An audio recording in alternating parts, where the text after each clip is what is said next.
कभी ऐसा हुआ है कि तुमने डिसाइड किया है कि आज से लाइफ चेंज, आज से फुल फोकस, और फिर रात को रियलाइज हुआ कि आज भी कुछ नहीं कर पाया, आज भी कुछ नहीं हुआ, और फिर अंदर से आपकी आवाज आया कि यार मैं तो ये कर सकता हूं, पर मैं ये कर क्यों नहीं पा रहा हूं। अब एक सेकंड के लिए सोचो, अगर तुम्हें किसी ऐसे इंसान के दिमाग में झांकने का मौका मिले जो दुश्मनों के बीच रह के भी अपना मिशन नहीं भूलता, जो डिस्ट्रैक्शन के बाद भी अपना फोकस नहीं तोड़ता, तो तुम्हें क्या लगेगा? डिफरेंस क्या है, टैलेंट का या माइंडसेट का? सच बताओ, तुमने भी प्लानिंग की होगी, तुमने भी टाइम टेबल बनाया होगा, मोटिवेशन वीडियोस भी देखे होंगे, एक दो दिन फॉलो भी किया होगा, और एक दो दिन के बाद तुम्हें लगा भी होगा कि हाँ मैं ट्रैक पे आ गया हूँ। पर 3-4 दिन के बाद क्या? थोड़ा सा मूड ऑफ, थोड़ा सा डिस्ट्रैक्शन, और फिर वही कल करूंगा। और ये वही कल है जो कभी नहीं आता। सबसे पेनफुल पार्ट ये नहीं है कि तुमको नहीं आता, सबसे पेनफुल पार्ट ये है कि तुम्हें पता है कि तुम कर सकते हो और फिर भी तुम करते नहीं हो। इसी पे किसी शायर ने बहुत ही अच्छा कहा है, सब पता है क्या करना है पर फिर भी रुक जाता हूँ, सब पता है क्या करना है पर फिर भी रुक जाता हूँ।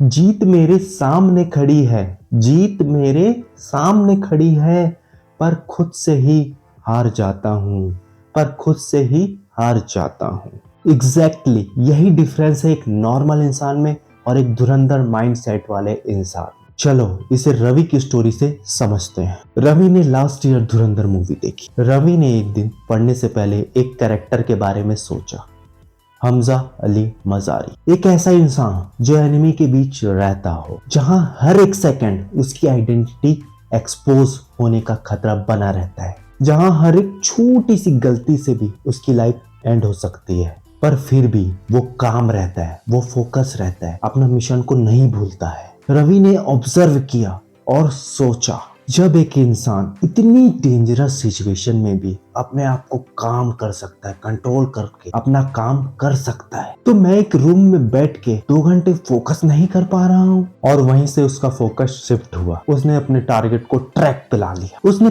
5 चीजें सीखी डायरेक्ट हमजा के कैरेक्टर से। पहला, मिशन फर्स्ट माइंडसेट। ये फोकस को नेक्स्ट लेवल पे ले जाता है। हमजा के लिए हर सिचुएशन में एक चीज क्लियर होती है, वो है उसका मिशन। ना इमोशन, ना डिस्ट्रैक्शन, ना डर, सिर्फ उसका मिशन। रवि ने इसे अप्लाई किया।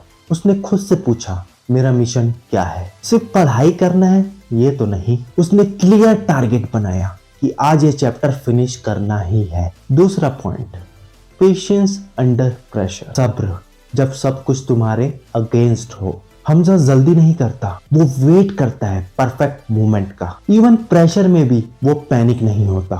रवि ने इससे सीखा कि रिजल्ट लेट आए चलेगा तो भी ठीक है, पर प्रोसेस स्ट्रांग होना चाहिए। तीसरा पॉइंट, अडेप्टेबिलिटी। हर हाल में काम। हमजा हर इन्वायरमेंट में खुद को एडजस्ट करता है, एनिमी के बीच, अननोन जगह पे भी, लेकिन उसका काम नहीं रुकता। रवि ने अपने एक्सक्यूजेस को तोड़ दिया, जैसे कि मूड नहीं है, एनर्जी नहीं है, मन नहीं कर रहा है, फोकस नहीं हो रहा है, एटसेट्रा। अब रूल सिंपल था, कंडीशन परफेक्ट हो या ना हो, एक्शन होगा।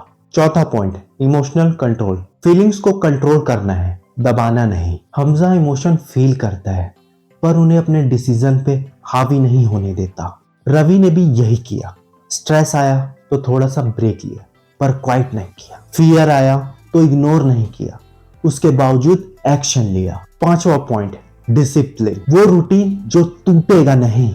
हमजा रैंडम नहीं चल रहा था, उसकी हर एक्शन कैलकुलेटेड होती है। रवि ने सिस्टम बनाया, फिक्स्ड टाइम, फिक्स्ड टास्क और फिक्स्ड ब्रेक। मोटिवेशन हो या ना हो, सिस्टम फॉलो होगा। पहले वीक में सेम स्ट्रगल, पर इस बार एक चीज का डिफरेंस था, रवि हर बार गिरने के बाद भी उठ रहा था बिना ओवरथिंकिंग के। दूसरा वीक माइंड थोड़ा सा स्टेबल हुआ, उसके बाद पहले महीने में माइंड थोड़ा सा स्टेबल हुआ। फिर दूसरे मंथ लोग बोलने लगे कि रवि तू थोड़ा सा बदल गया है, पर असली चेंज मार्क्स में नहीं था। असली चेंज ये था कि रवि के पास अब कंट्रोल था। अब ध्यान से सुनो, तुम वीक नहीं हो, तुम लेजी नहीं हो, तुम बस अभी तक अपने आप को ट्रेन नहीं कर पाए हो।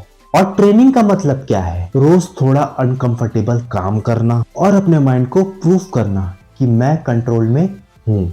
आज से काम करो, अपने मिशन को डिफाइन करो, छोटा ही सही पर मिशन क्लियर होना चाहिए कि आज आपको क्या करना है। और फिर हमजा की तरह एक रूल को फॉलो करो, सिचुएशन चाहे जो भी हो, मिशन कंप्लीट होगा।